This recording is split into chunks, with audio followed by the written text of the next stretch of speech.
Welcome everybody back to Suburbs of Seattle. I'm your host Andrey Gulyy, and I wanted to say thank you so much for tuning in to this week's second video where I'm going to be sharing with you a few things that I love about Pike Place Market specifically. Okay, and we're also going to be touching up a little bit on ALIKI Beach.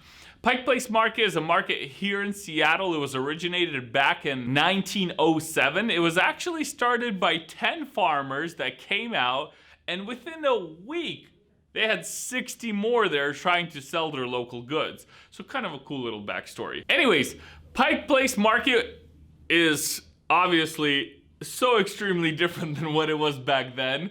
Now you have over 500 vendors in the market, and there's so much things to check out and so many things to do. And I want to share with you a little bit about my personal experience there, what I love to visit there. You'll see my family in some upcoming videos. We went there recently, and I filmed some stuff for you guys just so you can kind of get a little taste of it, right?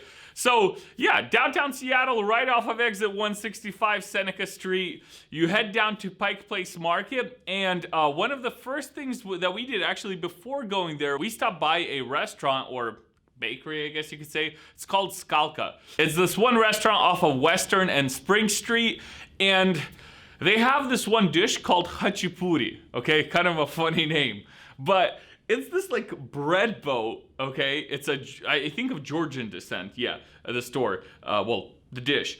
It's this bread boat, and inside they have a ton of different types of cheeses, farmer cheese being one of them, and they put an egg yolk, and you mix it all up, and there's some chicken there if you want. They have different versions, and oh my gosh, mouth-watering.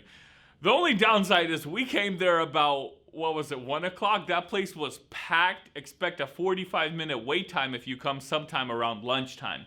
But just heading back after we visited Pike Place Market, we walked by the same restaurant as well, and it was already more quiet, so around 2 o'clock, 2:30-ish. So this is a must visit, okay? They have over 700 reviews.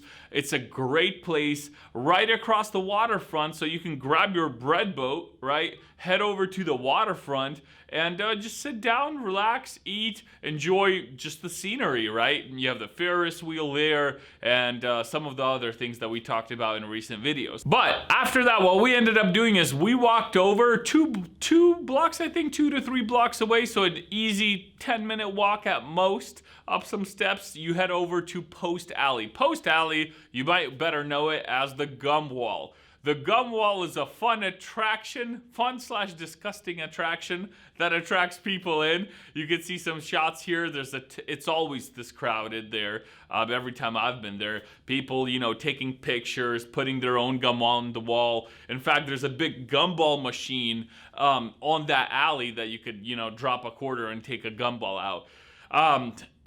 Probably good to look into the origins of how that one started. Never really thought about it, but it's a crazy sight when you're there. I mean, it's crazy. You can see in some of the shots that I've included in this video. After the gum wall, you head up the stairs and you come out into the main farmers market, right? The clock that you see there, including the original sign, was actually put up back in 1937. Just a little fun fact for you. But yeah, you come out to the open market, and there's kind of two areas. There's one with a covering, right? You have your indoor market, and then you have the outdoor one. In both, you can find fresh fruit, fresh veggies. They give you samples out on the street.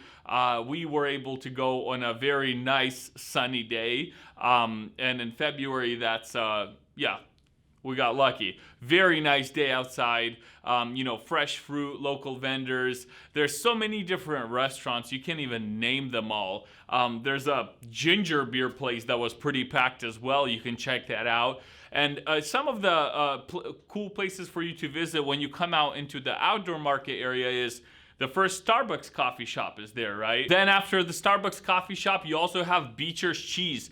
This is hands down a must-try place. You cannot go wrong by going to BEECHER'S cheese. You could also, I highly recommend taking some of their cheese to go. I wouldn't say it's pricey. It's worth it for the taste. 100%. And the other cool thing is you can, while you're sitting at Beecher's Cheese, you can see how they're making the cheese in the store. You can see the big tub and them having big paddles, you know, and making cheese curds. It's super, super, super, super cool. It's just such a very fun experience. Another place to visit is TOTEM Smokehouse. Also a must visit. Okay, right across the pierogi place, which is also a must visit. You can stop by to the salmon, well, I call it the salmon jerky shop because we always get there to get salmon jerky. I mean, that's their primarily what they sell. And they can actually do ship things out. So if you Google them, TOTEM Smokehouse, here in Pike Place Market, if you Google them, they can ship you out some products. I always get the spiciest one, which is Cajun. That thing just burns your face off. But some other good ones are just the original, like sea salt one. They have what was it? Like a lemon pepper one. Oh my gosh, we always drop like $100 easily when we go there. And then they have just smoked salmon. You could get that as well, right? TOTEM Smokehouse, yeah, hence the name. Anyways, totally a must visit when you're there. And if you turn around, you go right across, you see the pierogi place, also a very popular place to visit. I usually get the beef and cheese one. Amazing, right? And further down the street, you actually see Seattle's Cutlery Shop. Got my wife a nice set of knives here. Really nice place. Some custom-made knives shipped in a lot. They specialize in Japanese knives, and they also, you know, you can take them back to get them sharpened. They provide a warranty. Really good place. Not sponsored by them or anything. Just personally using them at home. My wife loves them, and you know, happy wife, happy life.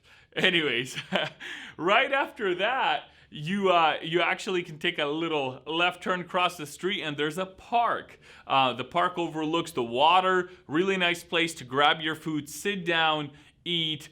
And if you're here at Pike Place Market for the day, one thing I highly recommend afterwards is driving maybe 25 to 30 minutes away to ALIKI Beach. It's a great beach here in Seattle with a bunch of more stores, ton of people riding bicycles, walking, jogging, rollerblading. You could rent one of those fancy bicycles, the 4-seater ones for your whole family. We had some kites with us. The kids were flying them, really nice.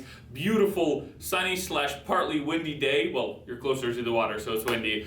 But we had a blast. And I really hope you do as well, and I hope you visit these places when you're here. And you know, go ahead in the comments, let me know after you guys visit some of these places, try that jerky, try those pierogi, let me know how it goes, let me know what you like, what you don't like. I really appreciate you guys tuning in, and I'll see you in the next video. And as always, feel free to reach out to me if you're looking to buy or sell a home. I am a licensed real estate agent here in Seattle, and I would be honored to help you out. My website is also linked down below. If you're looking for a buyer's guide or a seller's guide, feel free to click that tab and I'll send you that pamphlet right away to your email. Thanks so much for your time. You guys have an awesome day, and I'll see you in the next video next week.